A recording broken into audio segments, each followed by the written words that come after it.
안녕하세요. 내 삶, 내 인생 채널을 찾아주신 여러분. 오늘은 아주 특별한 주제로 여러분을 찾아왔습니다.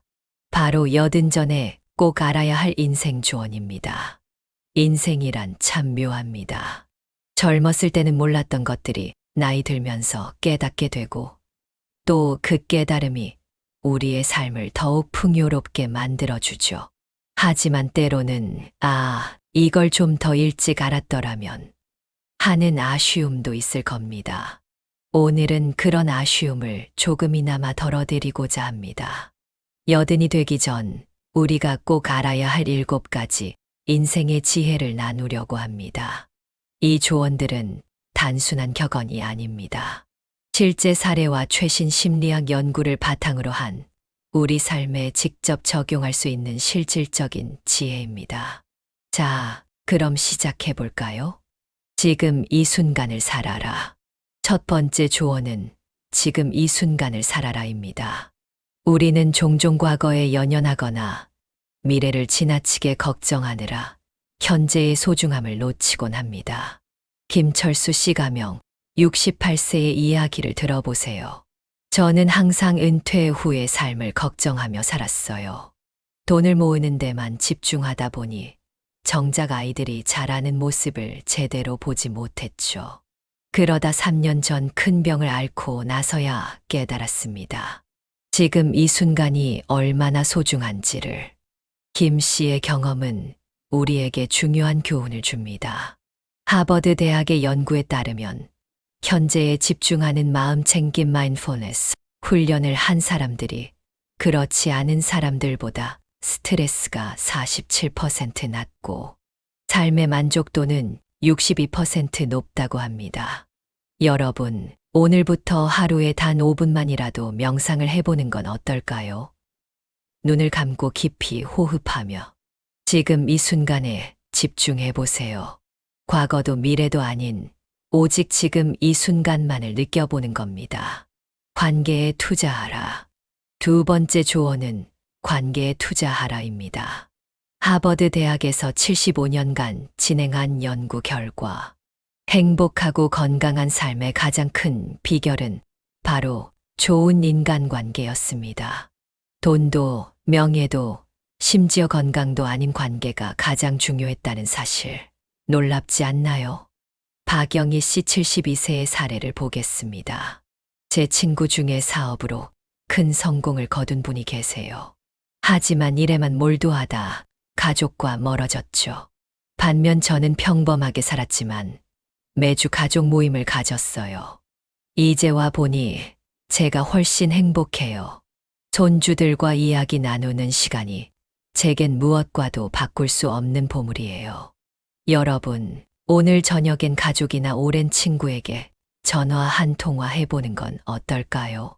작은 관심과 사랑의 표현이 여러분의 인생을 더욱 풍요롭게 만들어줄 겁니다. 새로운 도전을 두려워하지 마라. 세 번째 조언은 새로운 도전을 두려워하지 마라입니다. 나이가 들면 변화를 두려워하고 새로운 도전을 피하게 되는 경향이 있습니다.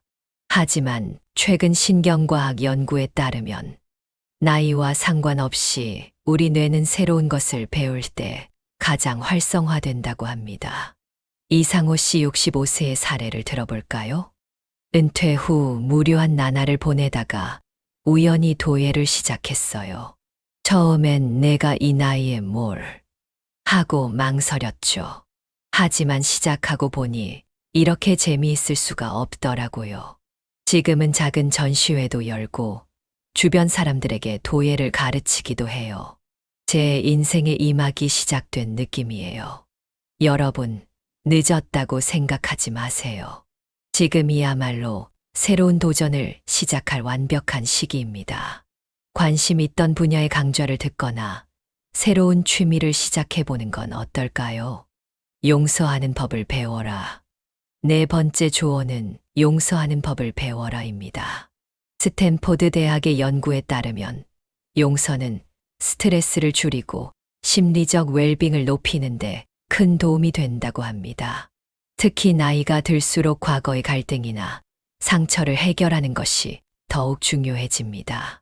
최미영 씨 70세의 이야기를 들어보겠습니다. 저는 30년 동안 동생과 절연하고 살았어요. 사소한 재산 문제로 시작된 갈등이었죠. 하지만 작년 큰 결심을 하고 동생에게 연락했어요. 처음엔 어색했지만 서로 용서하고 나니 마음이 너무 편해졌어요. 이제는 매주 동생과 산책을 하며 그동안의 이야기를 나눠요. 이렇게 행복할 수가 없습니다.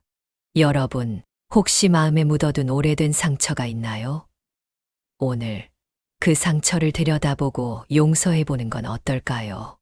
그것이 여러분 자신을 위한 가장 큰 선물이 될 수 있습니다. 건강은 wealth가 아닌 health다. 5번째 조언은 건강은 wealth가 아닌 health다입니다. 젊었을 때는 건강을 당연하게 여기고 돈을 벌기 위해 건강을 희생하기도 합니다. 하지만 나이가 들수록 건강의 중요성은 더욱 커집니다. 이정숙 씨 67세의 경험담을 들어보겠습니다. 저는 회사 일에 치여 건강관리를 전혀 하지 않았어요. 그러다 59세에 심각한 병을 얻었죠. 다행히 회복했지만 그때 깨달았어요. 아무리 돈이 많아도 건강을 잃으면 아무것도 할 수 없다는 거요.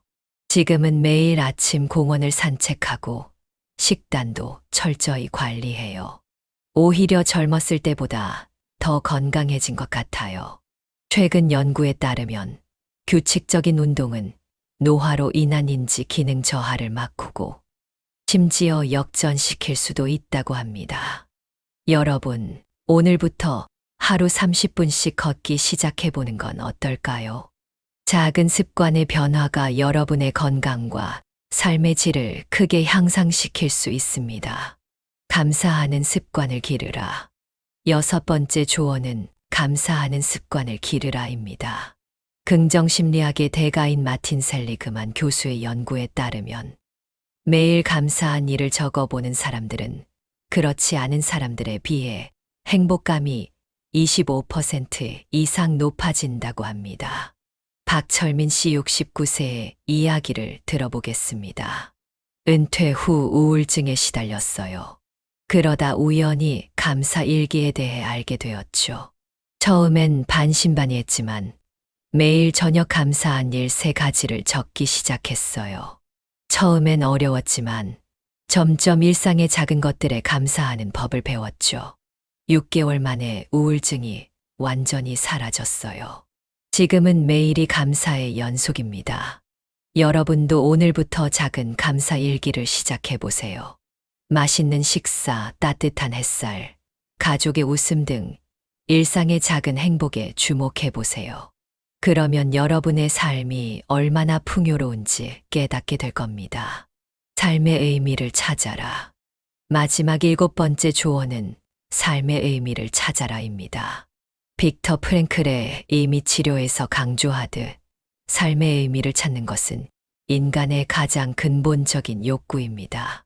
특히 나이가 들수록 내 삶의 의미는 무엇인가라는 질문이 더욱 중요해집니다. 김영호 씨 73세의 사례를 보겠습니다. 은퇴 후 한동안 무기력했어요. 내가 이 세상에 무슨 의미가 있나 싶었죠. 그러다 우연히 보육원 봉사를 시작했어요. 아이들과 시간을 보내면서 제 삶에 새로운 의미가 생겼어요. 지금은 매주 아이들을 만나는 게 제 삶의 가장 큰 기쁨이에요. 제가 누군가에게 도움이 된다는 사실이 저를 살아있게 해요. 여러분, 여러분의 삶의 의미는 무엇인가요? 가족을 위해 사는 것, 새로운 것을 배우는 것, 아니면 다른 사람을 돕는 것. 오늘 잠자리에 들기 전 잠시 여러분의 삶의 의미에 대해 생각해보는 시간을 가져보세요. 자, 지금까지 80전에 꼭 알아야 할 7가지 인생의 지혜를 나눠보았습니다. 1. 지금 이 순간을 살아라. 2. 관계에 투자하라. 3. 새로운 도전을 두려워하지 마라. 4. 용서하는 법을 배워라. 5. 건강은 wealth가 아닌 health다. 6. 감사하는 습관을 기르라. 7. 삶의 의미를 찾아라. 이 조언들이 여러분의 삶에 작은 변화라도 가져올 수 있기를 바랍니다. 기억하세요. 나이는 그저 숫자에 불과합니다. 진정한 젊음은 마음가짐에 있습니다. 여러분께 한 가지 과제를 드리고 싶습니다. 오늘 하루 이 중 한 가지 조언을 선택해 실천해 보세요. 그리고 그 경험을 우리 채널의 댓글로 공유해 주시면 좋겠습니다. 여러분의 이야기가 다른 분들에게 큰 힘이 될 수 있습니다. 인생은 끊임없는 배움의 과정입니다. 80이 되었든 아직 50이든 우리는 항상 새로운 것을 배우고 성장할 수 있습니다.